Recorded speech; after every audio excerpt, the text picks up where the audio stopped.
I'm about to ramble about Sunbreak for the next 20 minutes. There won't be any fancy footage in this video. I just want to share my opinions, hopes and concerns, and hopefully create discourse with you in the comment section. So if you're into that, stick around and let's get into it. Let me begin this video by saying that I am a huge Monster Hunter fan. I've been a huge Monster Hunter fan since I was an awkward 14-year-old teenager playing Freedom 2 on the PSP. I've loved not only this series for 14 years, but I've also had massive admiration, trust and respect for the dev team behind it. Now before we go any further, I want to make it clear that none of that has changed. But I am slightly nervous about Sunbreak. And one more thing I want to stress, I do not hate Rise. This is not a hate video on Monster Hunter Rise. There has been enough discussion in regards to Rise and why some players are satisfied and some are slightly underwhelmed, so my purpose here is not to give you yet another analysis that regurgitates the same opinions, but I also can't discuss my expectations for Sunbreak without pointing out Rise's shortcomings. I'm just gonna say this, I was satisfied, I had a lot of fun while it lasted, but I was also slightly underwhelmed. And that's a first for me when it comes to this franchise. Which is why I feel compelled to share my thoughts, concerns and hopes for Sunbreak with you, fellow hunter. I want Sunbreak to be amazing. I don't want it to be treated like a filler while we're waiting for Monster Hunter 6. I want it to get the respect it deserves, from the dev team and from the fans as well. I'm gonna share my 2 cents on what I think can make this game great. And I'm going to do that by first addressing the most important aspect of the game, the monsters. I don't care about roster size. Well, I do care, but perhaps in a different way. I think a reasonable number to expect for the expansion is somewhere between 20 and 30 new monsters, maybe even more. And when I say new monster, I obviously also mean returning monsters, subspecies, variants and apexes as well. I think it is quite likely that Sunbreak will end up having more large monsters than Iceborne did, but that doesn't matter at all to me, and it shouldn't matter to you either. I see a lot of people put so much emphasis on how many monsters are in every game, as if that's what makes the game better. If that was the case, Monster Hunter Tri would be shit. Ask someone who's played Monster Hunter Tri, from Great Jaggy all the way to Elatrion, if they think the game was shit. I can answer that for you. It was a fucking amazing game. It had only 18 large monsters, but all of them felt meaningful.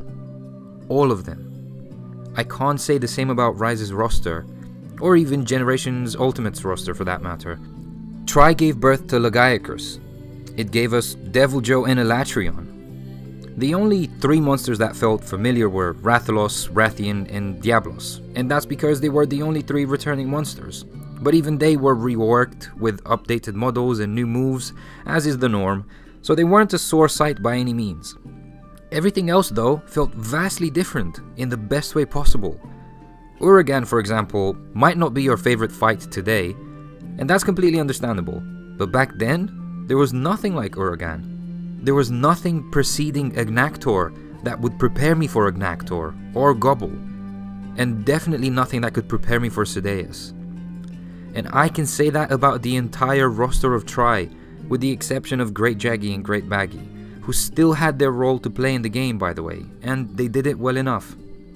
I fell in love with all of these monsters and I hunted them to death. It was a perfectly curated experience.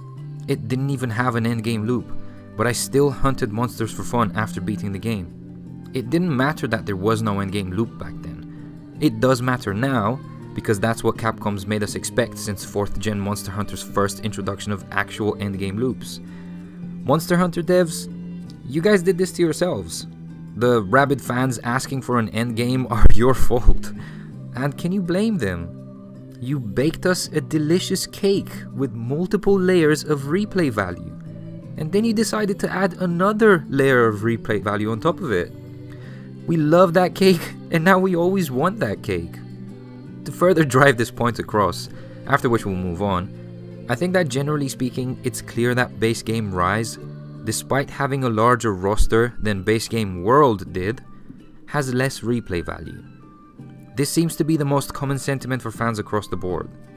Even if World's endgame wasn't perfect, it made much better use of its roster with tempered monsters and investigations. Anyways, all of this is to get my point across that we really need to stop putting so much emphasis on how big the roster is, because if fans continue to demand a larger roster all the time, it can definitely hurt the quality of the series moving forward. We need to understand that a bigger roster doesn't equal better experience and replay value. I previously stated that I think Sunbreak could add another 20 to 30 monsters. I would personally have no problem with 20. Whether they're brand new, returning, subspecies, etc., it doesn't matter as much, as long as they all feel meaningful.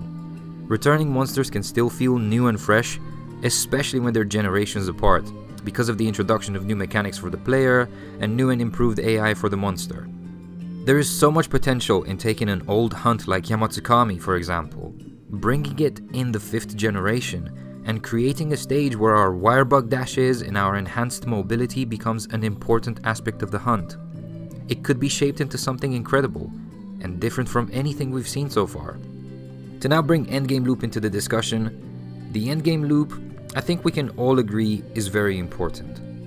It basically acts in the same way as the final act in a film does. If the film has a great first and second act, but a terrible final act, it greatly skews our perspective on the film, right? Sometimes it can ruin the entire film for us. So in that regard, I hope that Sunbreak has an endgame loop that makes good use of a large amount of its roster. I personally feel that it was a great shame that a monster like Bishaten, that is incredibly unique and full of personality, did not get to truly shine properly, because for one, the hunts were a breeze, and for two, there's little reason to return to him once you got the parts that you needed. This really applies to all of the brand new monsters that were added in Rise. They're all such strong designs and personalities, but there's little point in ever revisiting the hunts. I still did so, out of love for the monsters and the gameplay, but because overcoming them wasn't as challenging and rewarding, I moved on a bit sooner than I normally would. I wish we had tempered or hyper versions, or something along those lines, for all of those monsters. I wish that was a thing that existed and gave us loot that was worth more melding points or something else. It's a shame that we didn't have any such thing, and yes, I say this despite coming from older games that did not have endgame loops, and once again reiterate that this has become an expectation for the series, because the devs themselves introduced it to begin with, and it makes sense why. The multiplayer component is huge. For a lot of players, Monster Hunter is vastly a multiplayer experience, and they want players to remain engaged with the game for as long as possible, so that the community continues to grow. A good endgame and title updates ensure constant engagement. That's just how business works. So if Sunbreak were to only add 20 new monsters, but the dopest endgame loop ever, I'd personally have zero complaints. Zero. If these 20 hunts are epic as fuck, especially the last handful of them, and if they figure out an endgame where we get to hunt the entire roster of what would be 66 monsters at the challenging, masterfully crafted, master rank difficulty, I would be very happy. Anything more would just be icing on the cake. Don't get me wrong, it's not that more monsters wouldn't make me happy, it would make me very happy. I just want quality to come first. And I also don't want us as a fanbase to demand more than what is feasible from the devs. And I know that most of you would probably expect more than 20, and that's absolutely reasonable and fine, and we will definitely get more than 20 anyways. Sunbreak will aim to match Iceborne roster size or surpass it. That is pretty much guaranteed. Anyways, enough about endgame loop and roster size. I think I've made my points. The next topic that I'd like to bring up is the lack of Apex armor in the base game. I don't ever want to play another Monster Hunter game in which I cannot craft the armor of the monster I just hunted. This is a travesty. I actually liked the Apex hunts, and I farmed them for a short while after I unlocked them outside of the Rampage, because why would I do a Rampage more than once? I love the difficulty of the Apex hunts, and I use them to get more Rampage tickets for the weapons and charm melding, but that was also somewhat short-lived. After the update for Allmother came through and we could upgrade Ibushi and Narwa's armor, I wondered why they didn't do something similar for the Apexes. Like, let me make Apex Zinogre armor, and improve its skills by using the emergency Apex Zinogre parts to upgrade it. Or maybe I can open up a decoration slot by upgrading it. That would have been pretty cool. If anything's certain, it's that we're getting Apex gear in Sunbreak. Fans have been very vocal about this, and I know that the devs listen. We are getting more Apexes too, that much is super clear based on the monsters we got so far. Senator and Astalos both have deviants, which is what the Apexes are based on, and we still have Lagombi, Nargacuga and Tigrex in base game that are definitely getting their Apex counterparts in Sunbreak. I have to say I am actually super hyped about fighting Silverwind Nargacuga and Grimclaw Tigrex again. Those fights were awesome. And I'm looking forward to definitely being able to craft their gear. So, as long as that's addressed in the expansion, we'll have a boatload of Apex armor and weapons to craft in Sunbreak, and that's pretty exciting. The next thing I want to bring up is the title updates. I think that Rise's title update roadmap could have been handled a bit better, but I also think that the devs did the best they could within the time frame they were given. I feel like a lot of the new player base that came from Monster Hunter World Iceborne aren't familiar with the dev team's formula of base game plus expansion, and so they expected Rise's content to somehow match the entirety of Monster Hunter World Iceborne, which is entirely ridiculous. Going from the incredible manner in which Iceborne was capped off after practically an entire year of strategically timed updates to Rise's 3-month speedrun to Valstrax would obviously feel underwhelming to anyone who didn't know better. I knew pretty much exactly what to expect, because 1, it's a base game, and 2, it's weaker hardware, so I had tempered my expectations accordingly.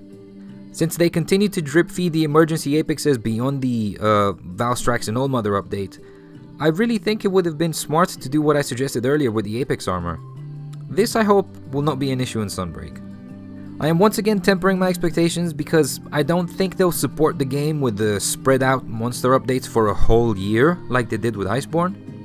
I think that once again they will focus on providing free title updates at a slightly quicker pace, and I think we will probably get at least 4 free title updates spread throughout until the end of the year, basically 6 months. I have no evidence to base this claim on anything other than my intuition, so I'm sorry that I cannot make a good argument other than I have a hunch it's gonna be this way. They'll probably prepare their last update as a Christmas release or New Year's, because that makes sense.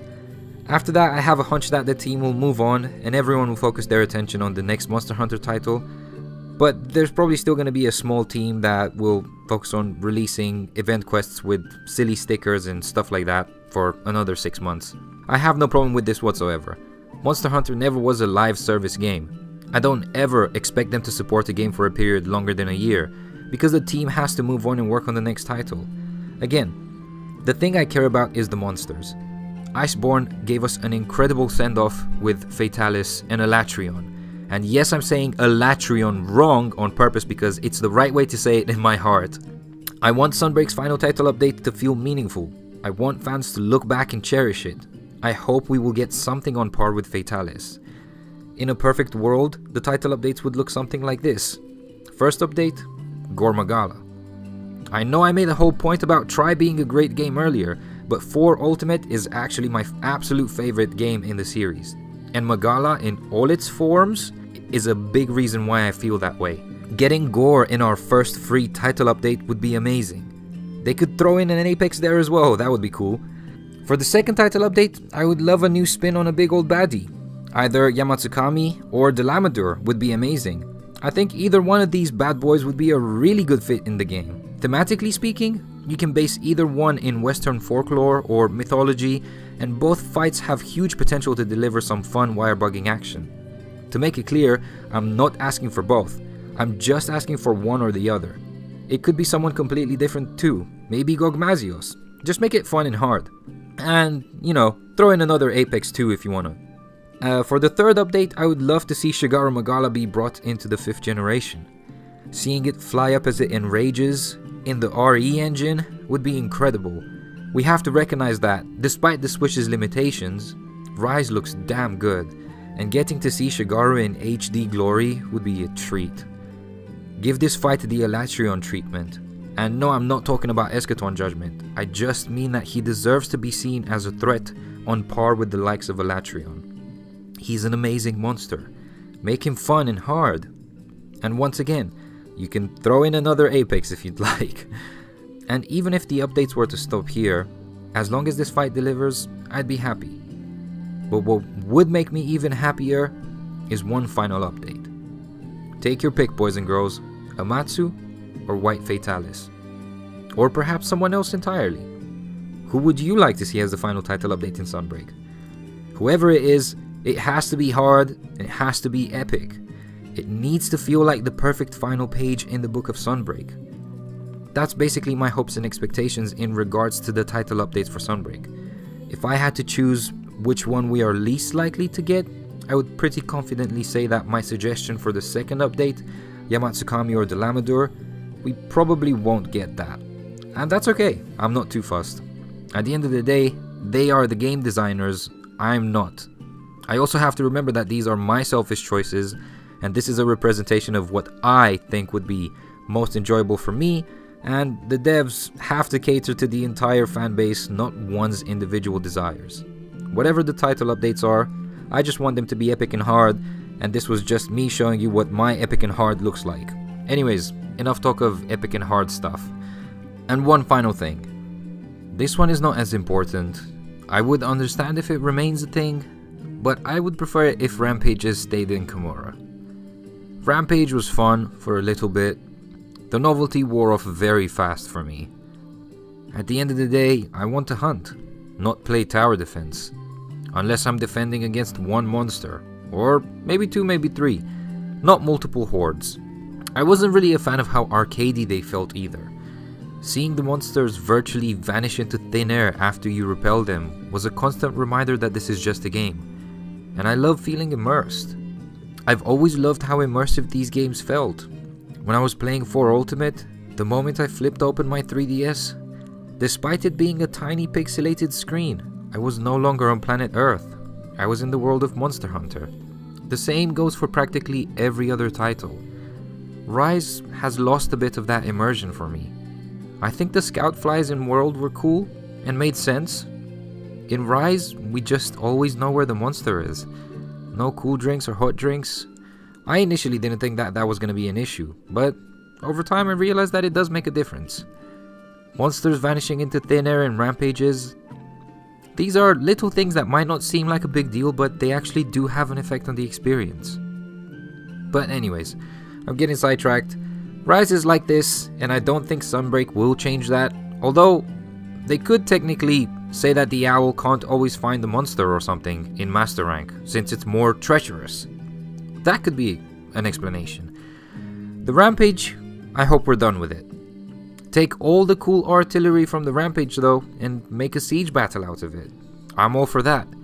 If we still have to do Rampages, fine. That's a minor inconvenience. I'll get them out the way once, unlock my apexes as individual hunts, and move on, no problem. But I hope that they're not a part of the campaign. And definitely not a part of the endgame loop. If that were the case, I would cry. So, to summarize, what would make Monster Hunter Rise Sunbreak good in my eyes? A roster of quality fights with a signature Master Rank difficulty, a good endgame loop that makes better use of the entire monster roster, a departure from the Rampage system, Apex weapons and armor that have some gimmick that incentivizes us to farm the Apexes more in order to strengthen both the weapons and the armor, but not the grindfest that was the Deviants in Generations Ultimate.